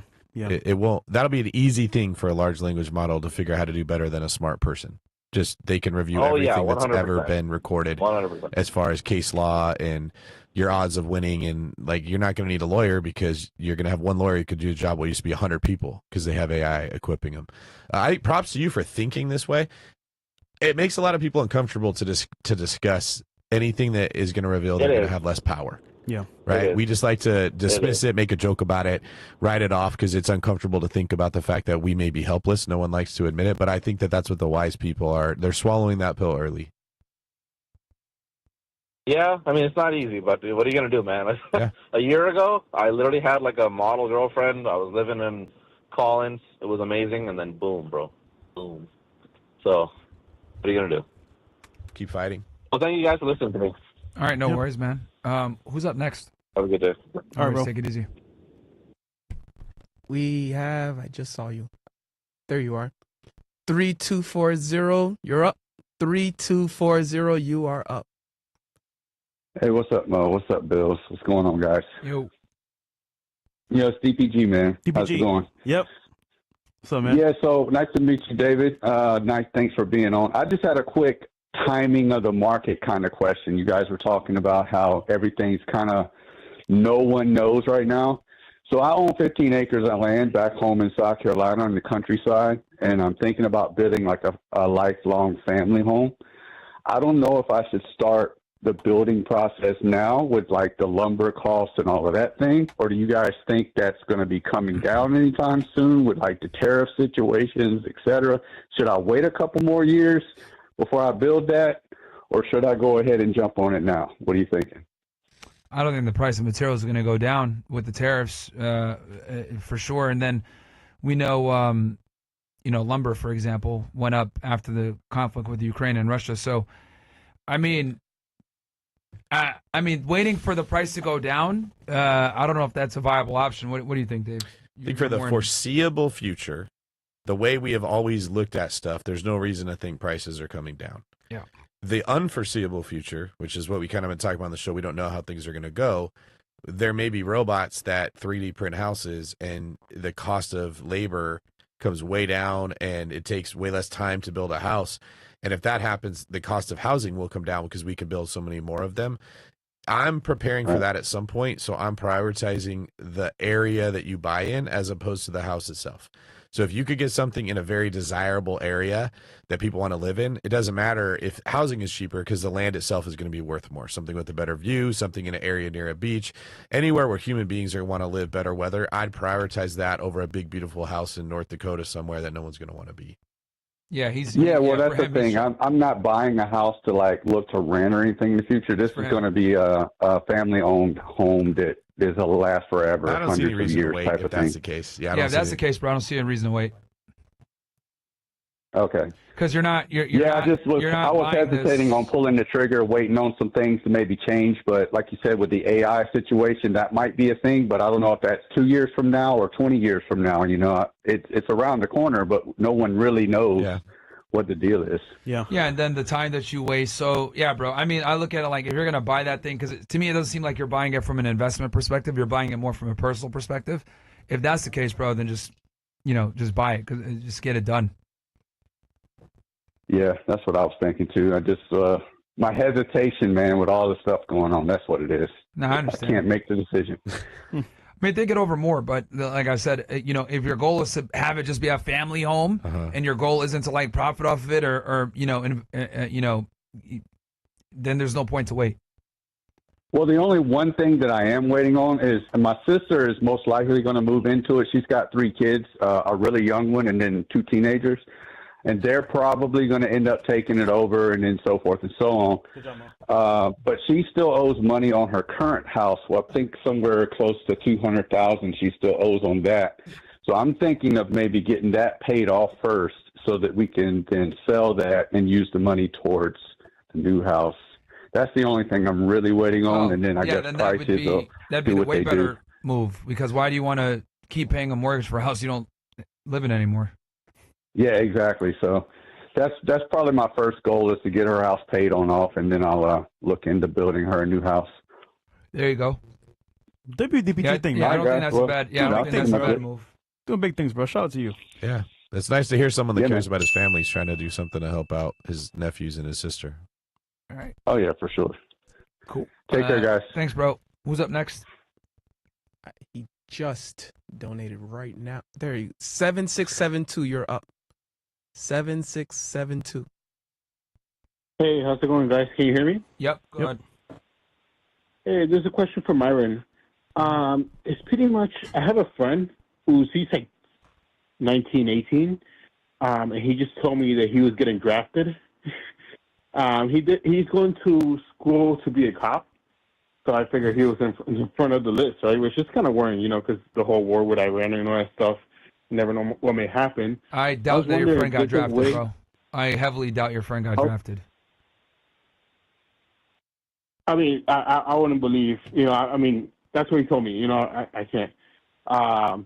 But bro, he didn't get I was drafted. wondering if there's a way he could He might have signed a himself. contract, but he didn't get drafted, bro. Oh, okay. Because that'll be, if somebody gets drafted, that'll be like national news, like people are getting drafted, right? They're not going to secretly draft 18 Yeah, they're not. Yeah, like your friend is either retarded or lying. I don't know. Maybe he what used it the is. wrong word, or you understood it wrong. Or you misunderstood him, but he probably just signed a contract, bro. Yeah. Oh, okay. I was wondering if somebody, let's say hypothetically, let's say he's lying, right? Somebody did get drafted. Can they position themselves to be like a specialist instead of just going to the army or like go to a specific division, or do you have to do that beforehand? Well, you gotta. What you have to do is you have to like basically take. I don't know if they still call it the ASVAB, but you take that test, and that kind of dictates which different MOSs you can, join, depending on how high you score. So they give you a Okay. test to figure So out you what have you're to good do at, that. and then they stick you in the places they think you'll be good. Exactly. And you can request to work The in higher certain you ones. score, the more options you have. Yeah. Okay. All right. Thank you, guys. No worries, man. What else? You guys are out here changing lives. Yeah, People we're calling trying, you to man. get relief from the anxiety about their nephews. Yeah, bro. I mean, there's no drafts. I was like, what the hell? Okay. Next up. Right. Plus, apparently there's a ceasefire, so we'll see what happens with that. Allegedly. Who's up next? We have 3719. You are up. 3719. 3719. Hey guys, can you hear me? Yo, we can. You guys can hear me? Yep. Yeah, we got you. Hey guys, what's going on, Myron? What's going on, Fresh? Hey, David Greene, I got a question for you. Hey, I've got a mortgage at 3.25%, and my son just turned 18, and I want to eventually give the house to him. But is there a way I can do an assumption loan for him to take over the mortgage at the same rate that I have it currently? You got to ask the lender there. Usually they say no. But I don't. Why would you need to do that? Why wouldn't you just have them pay you whatever the mortgage is and keep it in your name? Is it because you need to get more loans and it's affecting your credit? No, I just want to get away from under it because there's another piece of property I want to buy. And you can't get the but loan it's, for that one because this hurts your debt to income ratio. Right, Okay. and it's a chunk of property. It's 160 acres that I want to get. You can ask the lender that is currently owns your loan through your servicing company if he can assume it. Does your son have like a credit history and a debt to income ratio? of his own? No. He's just turned 18. Yeah, they're gonna he's say getting ready. no. He's just getting started. So I'm just wondering. I'm like looking at a couple of years down the line. It'd be after different he if he gets had done. money, assets, or whatever. And They'd he be could okay. qualify on his own. They may Yeah. be like, yeah, we'll Yeah, let we'll- him do it. But they'll- even then, they don't want to because they want you to pay off that loan so they can loan that money out at a higher rate than 3.25. So Yep. he probably won't be able to do that. You may need to get a cosigner on your next loan if that's where you're at. Okay. So what about if I do a FHA 203K to refinance it? And the only reason I'm saying that is because I want to remodel the house. But I'm just scared because the interest rate, I'm gonna lose this 3.25%. Well, you're going to lose it if you refinance with an FHA 203K. Any cash out refi, you're going to get today's rates, not that 3.25. Yeah.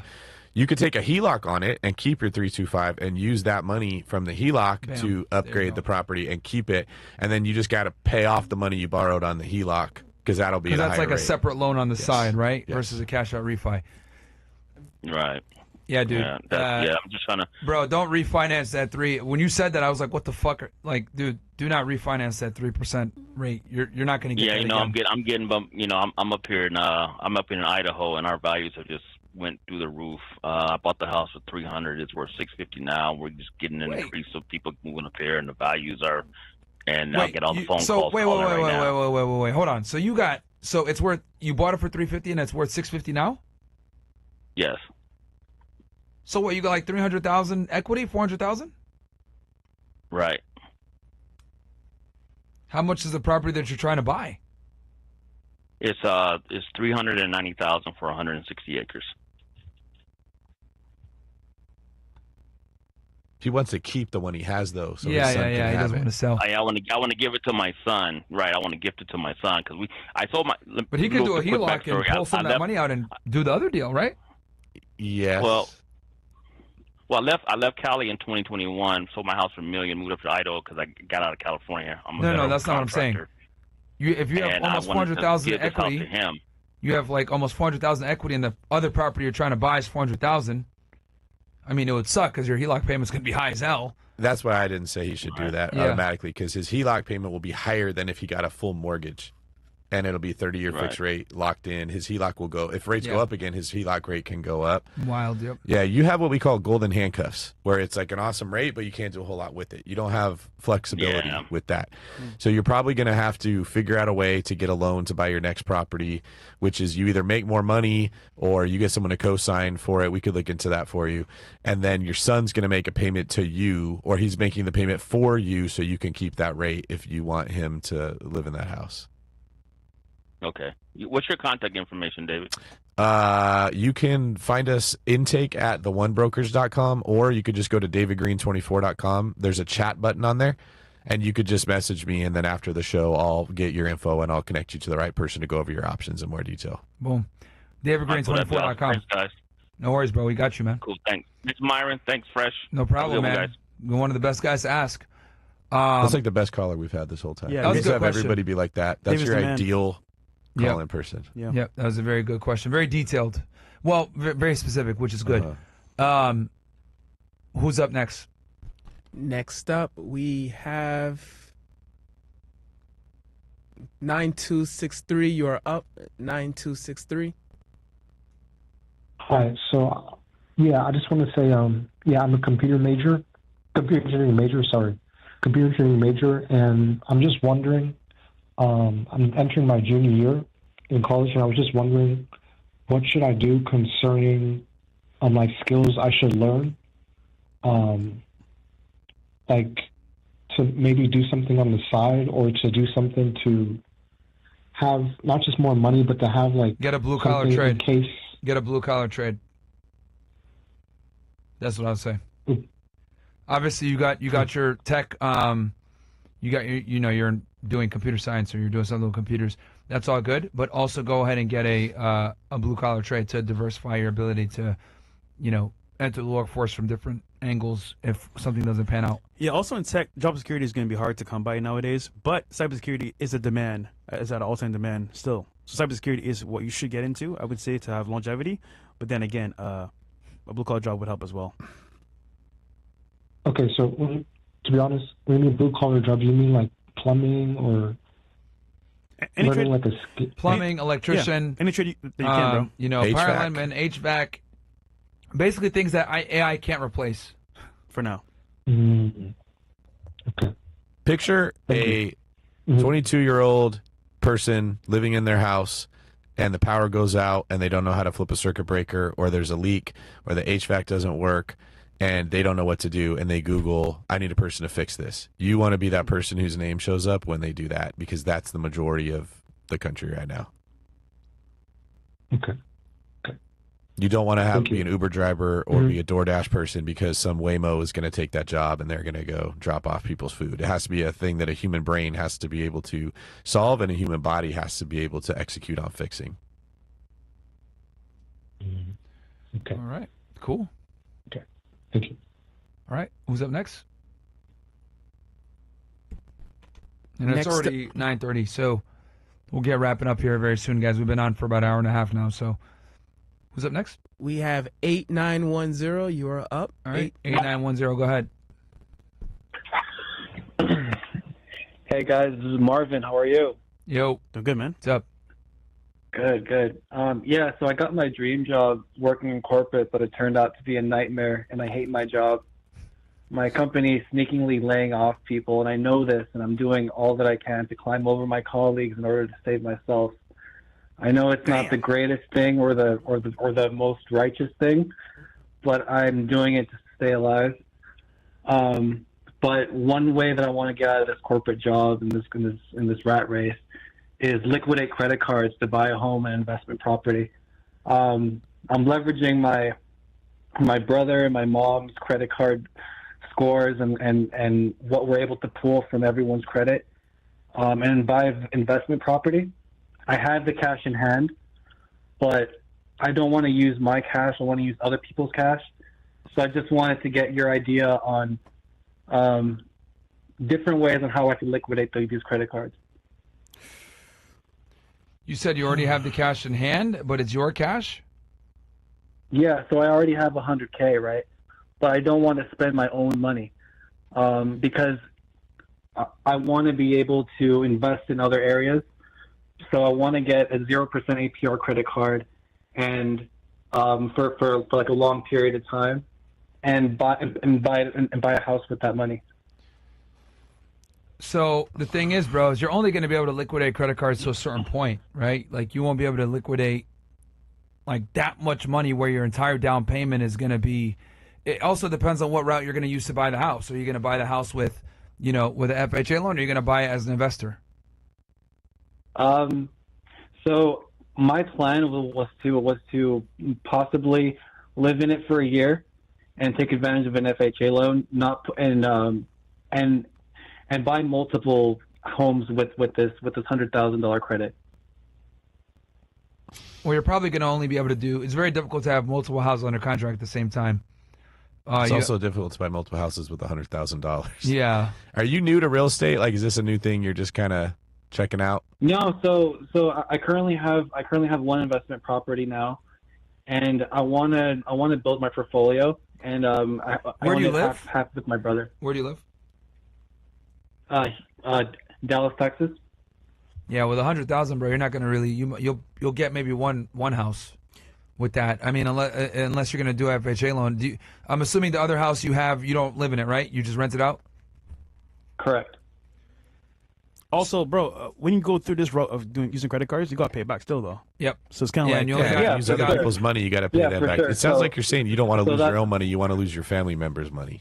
Yeah, you have a grace period. No. So I want to leverage this 12-month period of 0% APR, and because I already have this money, I'm confident that after 12 months from now, I'll have that money to pay that off and not incur that high interest rate payment. Right? Yeah. How are you going to get that money?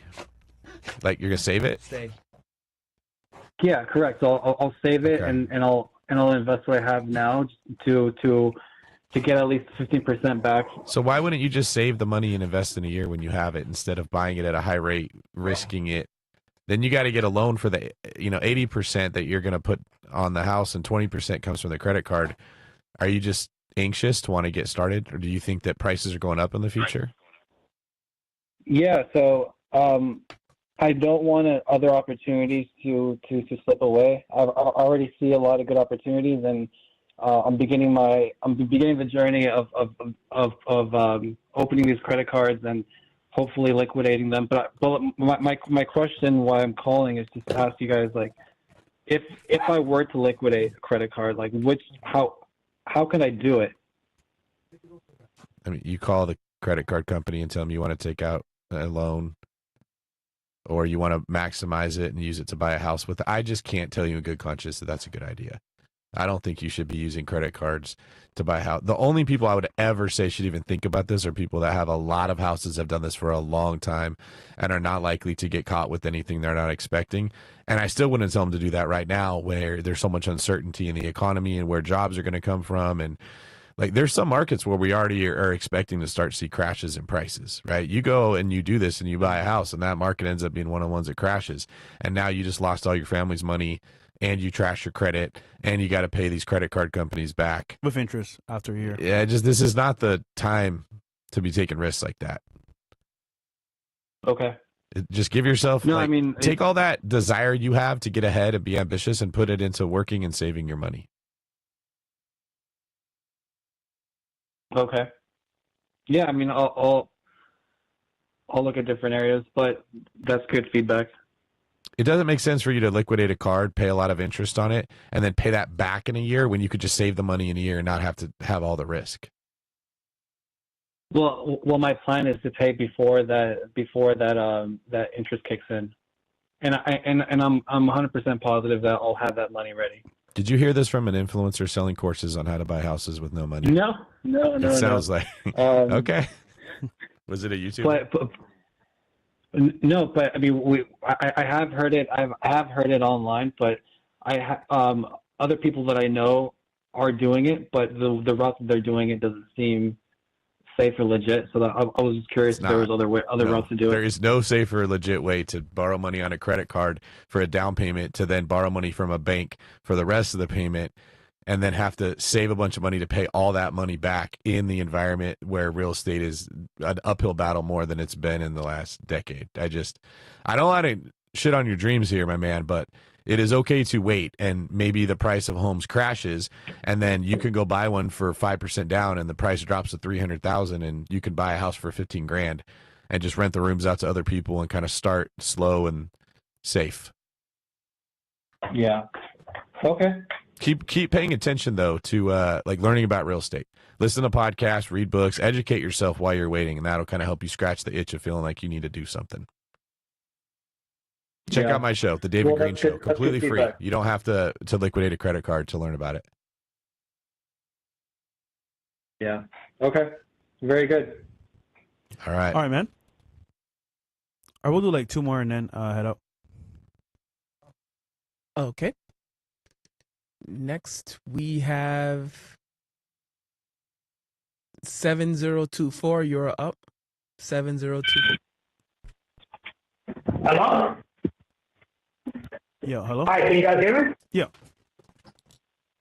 Hey, man, how you guys doing? Doing all right, bro. What's the question? Just shout out to you, Fresh. I just wanted to give you guys a big thank you for everything you guys have been doing over the past 5 years now.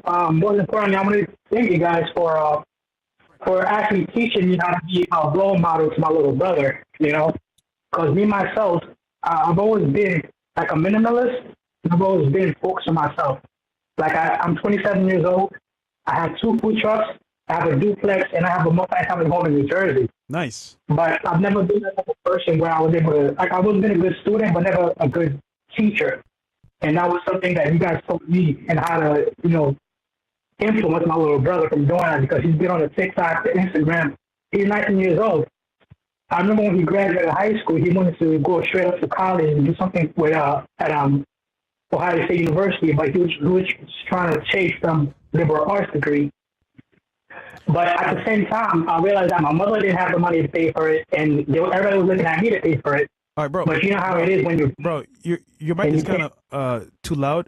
Do you have a question? Yeah, I just wanted to thank you guys.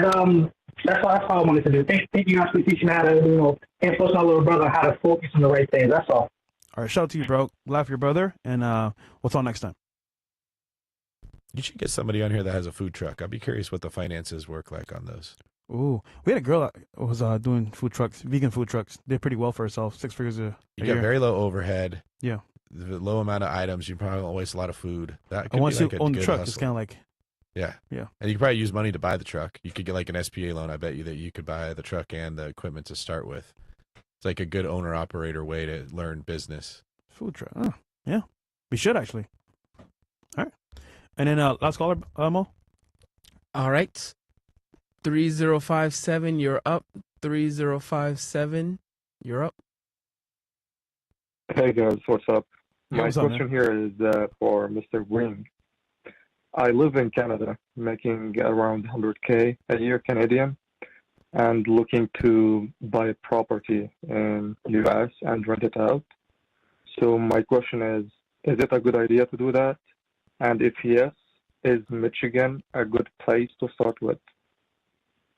Ooh, Michigan. It's a lot of Canadians are investing in the U.S. right now because the Canadian economy is terrible. Makes sense. It doesn't get Real talked estate about is way worse for them too. Yeah, and so is their overall like prospects to build wealth. Their taxes are crazy high.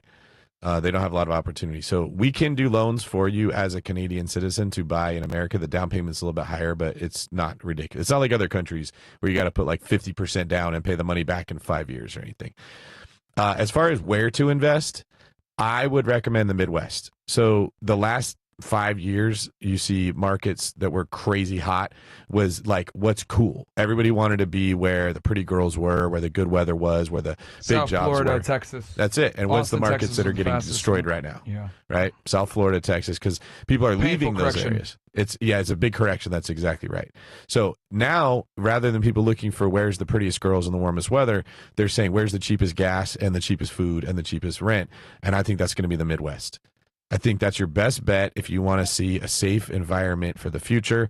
It's going to be people are going to be asking where is the cost of living low. We used to laugh Do at you think these Michigan's places. a good prospect though? I've heard a lot of people complain and say Michigan's one of the worst, but What did they say about it? they said, well, Detroit specifically, that the landlord laws aren't really good. There's a lot of squatting ordinances out there that let people just squat on your property, shit like that. I don't know. Maybe. I think if you invest in one of those cities in Yeah, Michigan you're, with a lot of crime, you're you're right, in Myron. trouble. Like when I did my research, they told Michigan is not the best when it comes to the people living there, but Michigan is one of the areas that have the most, I would say, payback. So my mortgage would be the lower. Yeah, I mean, and again, the rent I'm would be looking the at highest. Detroit. I was talking about Detroit in particular. I'm sure there's places in Michigan that are fantastic. But I was talking about Detroit. That's a good point. In my head, I'm thinking of like the Upper Peninsula, like Grand Rapids. I would not go anywhere near Detroit, especially if we're going into a downside. But are you thinking Michigan just because it's close to Canada and you live in Canada? Is that why you thought that way? No, not actually, because I have an aunt there that lives in Michigan, and because again, the houses prices are lower, but relatively the rent is higher. Yeah, I would So also can say still if you're going to make do that, money out of the rent. Yeah, I know what you're saying. The price Go rent ahead. ratio is solid. Look for something that you can do Section 8 that's not a terrible area, because if people lose their jobs, the government's still likely to be paying Section 8 housing vouchers. In fact, I wouldn't be surprised if we see a massive increase in Section 8 if a lot of people lose their jobs. Yeah. If just they offer it to way I more hate people. Section 8, but if you're in a market where the rents are more stable, where they're not paying a portion, Section 8's fine. Like, it's only when I noticed when they got it, because when I bought my property here in Miami, the Section 8 wasn't caught up to the rent, so they you had were to getting pay a lower portion. rents, yeah. So they had to pay a portion of the Section 8 to make up for the difference. And the problem with Section 8 people is they're irresponsible retards, and they don't pay their portion. So half of the rent never gets paid. Yeah, and you don't or know what like to it do. was like an extra $200 or $300, and like I let it slide for like a month or two, and then I'm like, bro, they're gonna just keep doing this shit where they don't pay their full rent. So I would say Section 8 works if the government's covering like 90 to 100% of it, but if they got to pay and a you're portion, in a good area. and you're in a good that's area. the yeah. other thing. Section 8 can work in good areas. Yeah. But don't go into a terrible neighborhood just because you think the price to rent ratio is good. Yeah. But if they're paying a portion of it, like let's say, then it's an L, bro, because the people they're on Section 8 because they're not responsible in the first place. So yeah, true. Yeah. That makes total sense. My last question would be, would you advise going for like a duplex, triplex, or just a single-family home? And what should be the price range? The more doors, the better, according to how much I get paid. More doors, the better. More doors, the better. You may have probably higher to do down payments residential. on those. Do you have enough Yeah. money to put a down payment on a multifamily? Oh, and I guess you're buying this as an investment property, so it'll be the same. Yeah. More doors is better. Yeah, like the more I can revenue you can put bring in, from the a- more you prioritize that property. My down payment would be from 20 to 30. Would that be enough, or still too low? Well, if you're a foreign national, you might be in the 30 to 40% range for a down payment. I'm just saying it doesn't matter if it's multifamily or not if you have to put that much down. Yeah. You want more doors, higher rents in the best part of town you can get into. Yeah, and if you're going to buy as an investor, I actually argue that you want as many doors as possible if you're buying as an investor, because you want to get the most bang for your buck. Yeah, to cover the cost. Yeah. So that, because if you're buying as an investor, you're putting 25% down. You need to be fucking cash flowing, bro. So, and the best way to ensure that you're cash flowing is having multiple tenants. Because if one leaves, you have others. Exactly. All right, man. Okay, that makes a lot of sense. Thank you very much, guys. All right. No worries. Cool. Any chats at all, Bill Zimmo? Yep. All right. And then, David, where they can find you right after. Jet Black. I'm exploring entry to intersection 8 real estate and considering starting in Ohio due to the lower cost of entry, even with current rates. What are your thoughts? Section 8 real estate. I don't love Ohio because the cost of entry is lower. I like Ohio because I think a lot of people are moving into Ohio because the cost of living is less. Yeah. And so you want to go where the people are moving to. You want to go where jobs are moving to and where the population is moving to. Right now, Ohio is a solid bet. So I like it for that reason. I don't like when people say I want to go wherever it's cheapest, because it's usually cheap for a reason. Right. Also, when scaling to something like 24 properties, like Myron, how is the financial structure typically set up? Does each LLC/property have its own payment card, or is income funneled to a central account? The way I do it is I have like a holding company, and then I turn each house into its own LLC, and then that holding company, I have a credit card for that holding company. I spend all my real estate on there. That's how I personally do it. And you have one bank account that all the rent goes into, right? Per house. Oh, every house has its own bank account. It's a fucking pain in the ass, bro, setting it up. But yeah, but I have one credit card that I use for all my real estate expenses. That's tied to the holding company, and then each house has its own LLC, and then each of those LLCs have their own bank account. Has a bank account. Yep, for each house. So I got like 25 bank accounts, one per house, and the money goes into each of those. That's how I do it. That's the best way to do it. Like, it's a pain in the ass. It's going to take some time to structure, but that's how I do it. Well, how do you do it, Dave? Do you ever do it a different way? I don't have a separate bank account for every house just because that I should. But yeah, it's a pain in the ass. I don't blame you. That much pain. It's a big pain. Great advice, fellas. Much appreciated. I'm hoping to meet you guys in person next April in Miami. Shout out to you, Mario. Next April? For what? Oh, OSS. Okay, yeah, I see what you mean. That's only me, nigga. The first thing I'll be there. Unless he wants to come. Nah, nigga, I'm good. Okay. Raj. WFNF been waiting for this episode. No worries, Raj. Yeah, we got one of the best real estate YouTubers in the fucking house here with Dave Greene. Happy to have him. What is cash on cash return? Cash on cash return basically is the amount of money that you earn based on the cash you actually put into the deal. So if you put, let's say $100,000 into the deal and you make $1,000 a month, that's a 12% cash on cash return because you made $12,000 that year. So if you're making $1,000 a month. So you put $100,000 in cash, you make $1,000 a month. For the year, you made 12% cash on cash, which is really good, by the way. Kris Krohn said on here a while ago to buy multifamily with 3-bedroom, 2-bath, or a 3-bedroom, 3-bath per his recommendation. What's your thoughts on that, David and Myron? I mean, single-family home, bro, everyone has their own thing. You got Grant Cardone, 32 units or more. You got Kris Krohn saying, 3-bedroom, 2-bath, the starter family home. There's really no wrong way. There's different strategies depending on what you want to do. So, I mean, neither of them is wrong. Obviously, for Grant Cardone, you're going to need significantly more fucking capital to be picking up 32-unit houses. But, I mean, what do you think, Dave? It sounds like he was saying buy apartment complexes. That's what they meant by multifamily with 3 bedrooms, because he was warning, hey, people are going to have a hard time paying their rents, so get more rooms per Kris apartment. Krohn? Yes. Kris Krohn is big on single families. Well, they said multifamily. Do you think they meant like 3 or 4 units? He probably They don't build a lot of like triplexes that have 3 beds and 3 bathrooms in each unit. And the only reason I'm even saying that is because I know Kris Krohn, we've had him on before, he's real big on single family homes. Yeah, he is. So that's why he. I don't think you're going to find a whole lot of duplexes that have 3 beds, 3 baths on each side. That's super rare. I think I got like one, and that's hard to find, bro. Well, there's a Zoom call on Castle Club that he spoke about this in detail on the membership. Oh, okay. Yeah. So go watch that if you're on Castle Club, bro. What else do we got here? One of my online fitness clients has 5 food trucks in Chicago. Have that caller contact me, IG. All right, one chess. Okay, Good boom. stuff.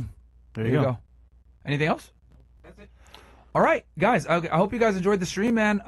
This is a great one. A lot of good questions that were asked. We're going to be back with some lovely ladies here in about, I think we're going to start probably around 10:30 or 11. And Zherka. And Zherka will be here. And guys, by the way, the crypto course closes midnight tonight. This is the last time you can get No, in. I think is it tonight? Tonight's the last day. Yep, and it closes. Shit. All right, And- get in, niggas. And they're gonna do Zoom calls. I think next week. So Okay. Get in while you still can. Yeah, get in while you guys can then. And Dave, where can they find you, bro? They can follow Put the me link on the in the David chat. Greene Show on YouTube, Apple, or Spotify, or they can find me on Instagram at DavidGreene24. Boom. So- Check them out. And we'll have Dave do a Zoom call with you guys as well this week or something like that. Because a lot of you guys have some pretty detailed questions. And, obviously, there's a unique position because he's not just a real estate investor. He gives out loans, man. Like, he's got a whole company that helps out with loans, HELOCs, cash out refinances. So he's able to give an even deeper insight into the process of getting money to purchase assets. So, the fact that you can lend out loans to foreign nationals in itself is awesome. So, And good thing is he's not Jewish. There you go. What, nigga? He's not. All right, peace.